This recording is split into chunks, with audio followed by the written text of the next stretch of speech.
พรรคเฮาได้รับการสร้างตั้งขึ้นได้7 ทศวรรษมาแล้วนั้นเป็น7 ทศวรรษที่ได้ผ่านพาการฝึกฝนทดสอบละอิดละเอี่ยวยุ่งยากลำบากและได้ปรับปรุงก่อสร้างตนเองให้เติบใหญ่ขยายตัวก้าวเป็นก้าวมาสามารถ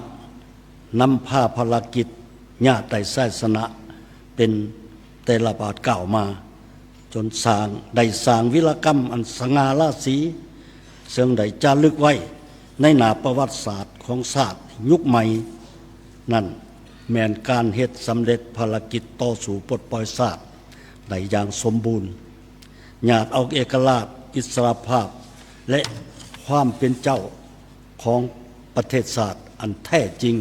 มาสู่กำมือของประชาชนลาวสร้างตั้งระบอบประชาธิปไตยประชาชนขึ้นมาได้และนับแต่นั่นมาพรรคเฮาก็ได้กลายเป็นพรรคกำอำนาจมาได้50 ปีแล้วและพรรคเฮายังมีภารกรรมอันใหญ่หลวงเพื่อสืบต่อบูรณะระบอบประชาธิปไตยประชาชนสร้างความสามารถตัวจริงเพื่อนำพาประเทศชาติก้าวสู่สังคมนิยม ตลอด70 ปีของการคงตัวและขยายตัวของพรรคเฮาได้มีขอสรุปที่ยืนยันอย่างจะแจ้งว่าการนำพาของพรรคเฮาเป็นปัจจัยพื้นฐานสำคัญกว่าหมู่ต่อผลสำเร็จของการปฏิวัติของประเทศเฮาและพรรคได้สืบต่อนำพาภารกิจปกปักรักษาและพัฒนาประเทศชาติสืบต่อมาพรรคเฮายังต้องเอาภารกรรมอันใหญ่หลวงและยังต้องได้รับเอาภารกรรมอันใหญ่หลวงและสูงส่งเพื่อสร้างบาทก้าวเดินต่อไปตามเส้นทางก้าวขึ้นสังคมนิยมตามอุดมการณ์ที่ได้เลือกเอาไว้ อุดมการณ์อันบริสุทธิ์ผุดผ่องอย่างเสมอต้นเสมอปลายของพรรคเฮา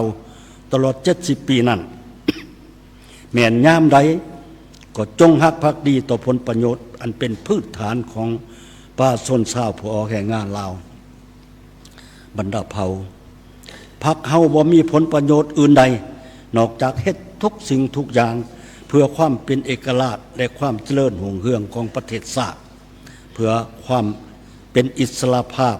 ความห่มเย็นเป็นสุขของประชาชนลาวทุกทั่วหน้านับแต่มือสร้างตั้งเป็นต้นมาพรรคเฮาได้ยึดมั่นในสิ่งที่พรรคยืนยันมาแต่หัวที่ว่าทัศนะของ